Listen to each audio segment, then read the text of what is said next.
Your butt is home to the largest, most powerful muscles in your body. It basically acts as a support system and shock absorber for the entire body, and it plays a major role in generating power and force in many movements. Not only that though, but well-developed glutes, they just look good on both men and women. And yes, for the guys out there, we do have insider confirmation that girls do take notice of your butts. The problem nowadays though is that we tend to sit a lot and for prolonged periods of time, which is a great way to potentially forget how to use your glutes, especially if you don't take action to counteract this. And for some individuals, due to this glutes inhibition and excessive sitting, this can often lead to lower back and or hip pain. This then worsens the whole problem since research has shown that your body will tend to avoid using the glutes in response to any lower body pain or injury that it has as a protective mechanism. And what often happens is that even after the pain or injury is resolved, the body still remembers this pattern and will continue inhibiting the glutes.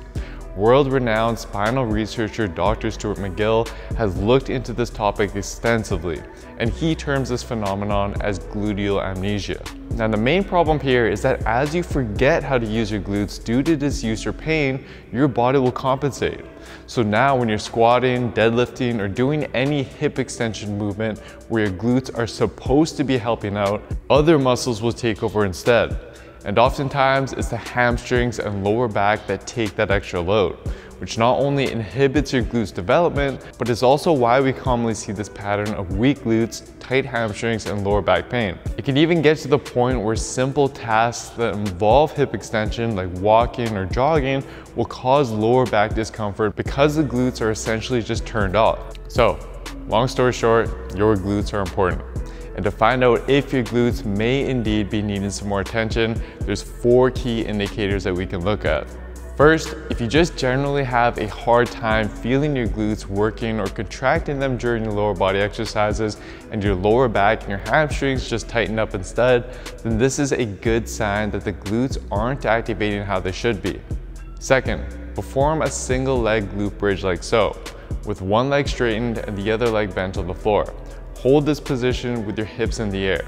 Now, if you feel your hamstrings, your lower back, or your quads more so than your glutes, then this is another indication that your glutes aren't doing what they're supposed to be doing during hip extension. Third, if from the side you exhibit an anterior pelvic tilt posture, then your glutes are likely failing to pull your pelvis into its neutral position due to weakness. And lastly, if you sit for most of the day and have what I'll just call flat butt syndrome, then chances are your glutes could use some work. So if you've tested positive for one or more of those 4 indicators, or you just like to see better results with your glutes training, then it's time to start awakening those glutes. And to do so, in this video, we're gonna go through a 4-step plan, where with the use of just a few daily exercises, we'll be able to gradually get your glutes firing harder and harder to the point where you'll be actually using your glutes whenever you walk, move, and perform your lifts, instead of having your lower back or other muscles compensate and work overtime as a result. So the first thing we want to do here is just get you to understand what a glute contraction actually feels like, and to get your brain to actually connect with the muscle. So to start, just sit down and place your hands under each butt cheek. Then take turns contracting each of your glutes. With your hands, you should be able to feel those glute muscles firing as you contract them one at a time. Then once you're able to do that, we'll progress this by going into a kneeling position. This time, engage your core and place your hand on the glute of the down leg and try to flex it as hard as you can. You should feel the contraction with your hand and your glute changing shape as you do so. Keep working until you can establish this. And then after you've run a few sets of each of those and you can actually really feel your glutes contracting in each of those positions, we want to then progress it to some exercises where your glutes are working against gravity, which is where step 2 comes in. To do so, we'll use 2 simple exercises that Dr. Stuart McGill, based on his 30+ years of extensive lab and experimental research, found are the best options to getting those glutes firing again. So based on your research, what exercises have you found are best to just help reestablish that connection with the glutes in individuals who suffer from gluteal amnesia or just can't seem to activate their glutes very well in general? Well, over the 30 years of probing this, we found that 2 exercises were superior at reintegrating the gluteals, and they both came from the great Czech neurologist Vladimir Janda. That is the back bridge and the clamshell. Good coaching and mindfulness is essential. We've measured that those who treat these exercises trivially do not reestablish the gluteal patterns that are required. So the coaching cues in the way that we've described ensure appropriate gluteal activation. So, proper execution with these 2 exercises is absolutely essential here. And luckily, Dr. Stuart McGill was kind enough to spend the time to personally guide me through each of these exercises to explain the setup and various cues that he found, based on his several years of research, tend to work the best to maximize glutes activation. I'll summarize them as I go through each exercise. The first move, the glute bridge, will target the largest of your glute muscles, the gluteus maximus. For these, first lay on your back with your knees bent. While keeping your core braced and without arching your lower back, squeeze your butt muscles to get them engaged first, and then lift up while keeping your glutes contracted. At the top, squeeze your glutes as hard as possible for about 5 seconds before coming back down. Now, if this alone doesn't activate your glutes very well and you feel it more so in your hamstrings, then you can experiment with the following cues. First, you can think about it as if you were holding a $100 bill between your butt cheeks. So, to keep that $100 bill, constantly squeeze your glutes throughout each rep to prevent that bill from dropping. Another helpful cue is, rather than thinking about driving your heels into the ground, which tends to activate the hamstrings more, instead think about pushing your feet away from you. So actively push your feet forwards as if you were trying to perform a knee extension. And you can even perform these against the wall if you need something to push against. What this does is it will activate the quads, and then through a concept called reciprocal inhibition, will as a result decrease the activation of the hamstrings so that the glutes are now forced to do the work. And finally, if needed, you can add a mini band around the knees, which can help boost activation, since your knees will actively have to use your glutes to keep them spread apart as you perform the movement. So experiment with these various cues and use them as needed in order to maximize your glutes activation. Next are clamshells, which will be used to target another important glute muscle, the gluteus medius. For these, lay on your side with your knees and hips bent. Use one arm to make a pillow for your head, and then with your other hand, place your thumb on the bone in the front of your hip, and then wrap your other fingers around over top the upper part of your butt. This muscle is a glute medius, and you want to feel this muscle working as you do the following movement. Next, while keeping your feet together and core braced, open up your top knee like a clamshell so that the knee of your upper leg rises towards the ceiling. Avoid rotating your hips as you do so by maintaining that abdominal bracing. Again, you should feel the glute medius contracting with your fingers as you perform each rep.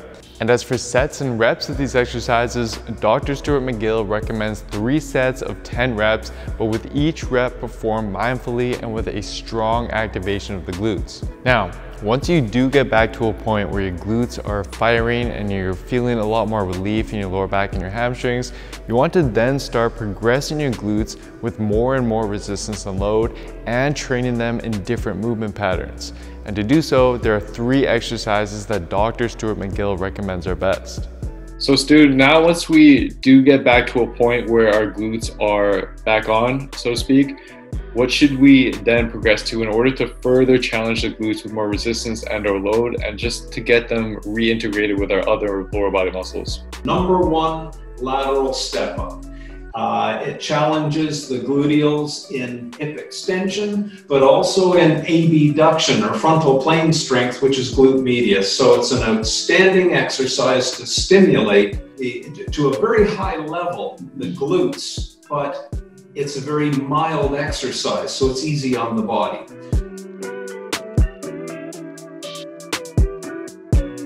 Second exercise, goblet squat. It targets the glutes, and with the coaching cues that we use, it really stimulates all of the neuromuscular compartments in the gluteals.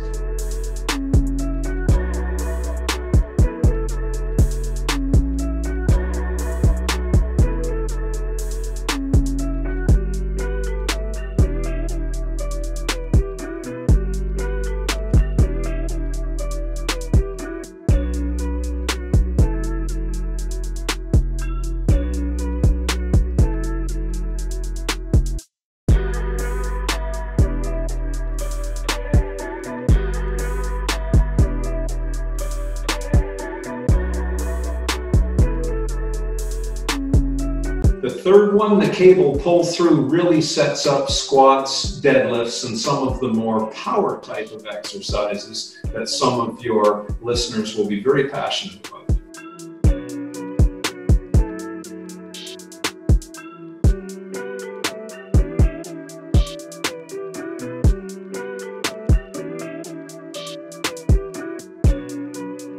At the end of this training progression, the idea is to have full integration of hamstrings and gluteals.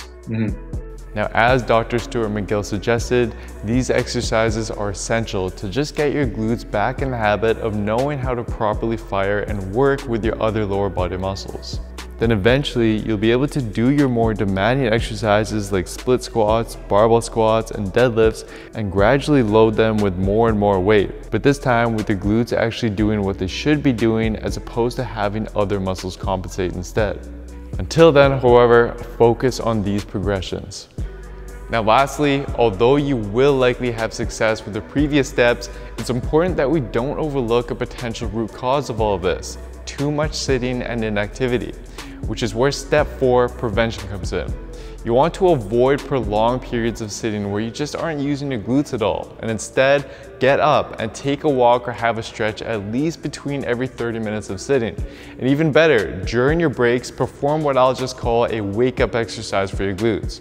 For example, one great mindful exercise is toe raises, where you point your toes outwards, squeeze the quads, and then rise up to the balls of your feet while squeezing your glutes as hard as possible. Hold the top position for 5 seconds and then come back down and repeat for a total of 10 reps. This will just serve as a quick exercise to keep your brain in the habit of knowing how to properly fire and use your glutes throughout the day. So, as a summary, here is the action plan. Perform the 2 activation exercises, the glute bridge and the clamshell, every single day, at least once a day, with the following reps and sets. Then, in addition to this, you want to add in one wake-up exercise like toe raises that you can do throughout the day to break up your periods of sitting. As your glutes activation improves and you've had success with these progression exercises, eventually you're going to reach a point where these daily glute exercises, for the most part, just will no longer be needed, since you'll be able to activate, strengthen, and grow your glutes to a much greater degree through your main lower body exercises. But to get to that point, it's absolutely vital that you stay consistent with the plan that we've outlined. And for a step-by-step program that uses science to show you not only how to properly train each of your muscles week after week, but also then shows you how to best fuel them for recovery and growth so that you can build lean muscle and strip off fat in the most efficient way possible, then simply head on over to builtwithscience.com and take the analysis quiz to discover what program will be best for you and your specific body. Also, big thank you to Dr. Stuart McGill for his help with the video. His wealth of knowledge is truly incredible and he really is a blessing in the industry. I'd highly recommend that you check out his work and some of his books as well, which you can view at backfitpro.com. Anyways, that's it for today, everyone. Thank you so much for watching. Please don't forget to show your support by giving the video a like, leaving a comment down below as to what you'd like to see me cover next, subscribing to the channel, and turning on notifications for the channel as well, as this all really does help me out. Thank you so much, everyone, and I'll see you next time.